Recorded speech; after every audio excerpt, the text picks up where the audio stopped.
Hello, today we're going to talk about problems, or better, problem solving, so how to solve them as well.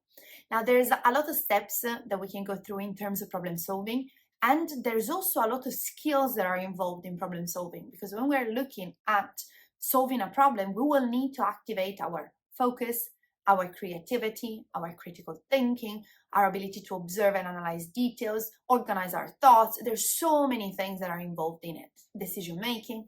So today we're going to look at the main steps that traditionally we need to go through in order to solve problems.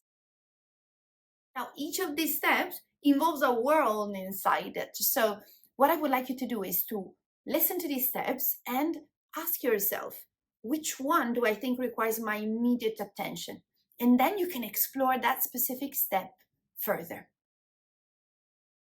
So first of all, in order to solve a problem, we need to have a problem to solve. So we need to identify the problem. There are people that only identify a problem when it's already become an emergency. But reality is that we don't need to wait that far. Also because when we try to solve a problem that's already an emergency, what happens is that our creativity is not activated in the proper way. We're rushing things, we're under pressure. So if possible, develop the ability to identify a problem before it occurs, so anticipate it. Now, once you have identified the problem, you need to find the root cause of the problem. This is where a lot of people get lost. Why? Because a lot of people identify the problem and they try to fix that. However, remember that what is evident is just the tip of an iceberg. And what you want to do is to understand what the iceberg is underneath it. So there's different ways in which you can do that. Some people use the technique of the 5 whys. So asking themselves why of this evident problem, and then going to the next layer, and why of this, why of this, why of this, until they get to the core, to the root cause. At times people ask me, how deep should I go when I'm trying to find the root cause?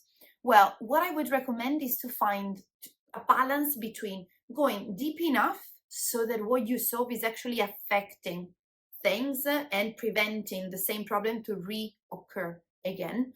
But on the other side, not getting lost into going so deep that you're not even ready or prepared or equipped to solve it yet.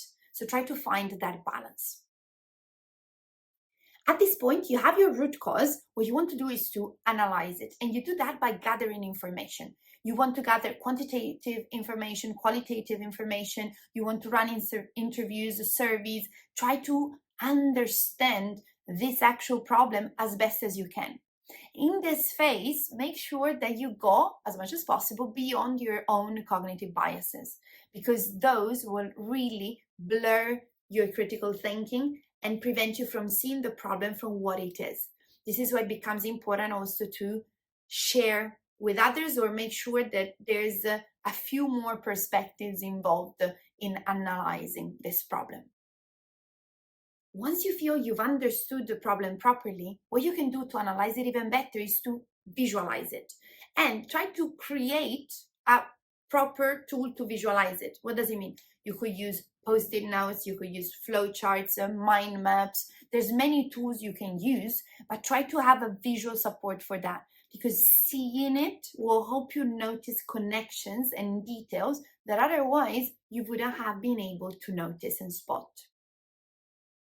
Now that the problem has been analyzed and it's clear to see and visualize, it's the time to activate your lateral thinking, your creativity. So it's the time to brainstorm possible solutions or use different creativity techniques that you can apply in order to come up with solutions that can actually help you work on that root problem that you have identified. At this point, that's where we need to use our decision making, because we will have options of solutions that we can implement. We need to choose the ones that are best for the purpose that we have, that are best for the short term and the long term, that are best for every party involved. And once we've selected it, we can implement. We implement whatever we have decided to apply, and we regularly check in and review to make sure that we continue the process of improvement. Remember that we're always in a process of exploration. We never know everything about anything. So we can use the best of our abilities to come up with the best solutions to that problem, But there will always be some things that we haven't noticed or that we haven't considered. It's called life. By reviewing and having a process to review things that's already planned, it's already part of what you do, then you can breathe, allow the solutions that you have implemented to work, and then improve them and adjust them later. At Ingeniously, what do we do? In the problem solving module, we take each of these points and we expand it. We understand what are the best strategies, methods, tools that you as an individual with your unique characteristics can use in order to complete that step to the best of your abilities. For some of you, looking at these steps, you may think, okay, you know what, I'm great at gathering information and analyzing data. Someone else may think, that's not my strong suit. Some people may think making decisions is my forte, while for some other people, there may be some hesitation in those moments because we don't know how to make the best decision for us. So each of us is different. So understanding what you need to focus on is important, and then how to improve and implement that specific step. So start selecting the step that for you requires the most attention now. Start implementing something that you heard today, and you will already see some benefits. Then, if you want to explore further, we will be here ready to help you. I hope you got some value out of this video. If you have, make sure that you like it and that you share it with someone that could also benefit from it. Looking forward to seeing you in the next video.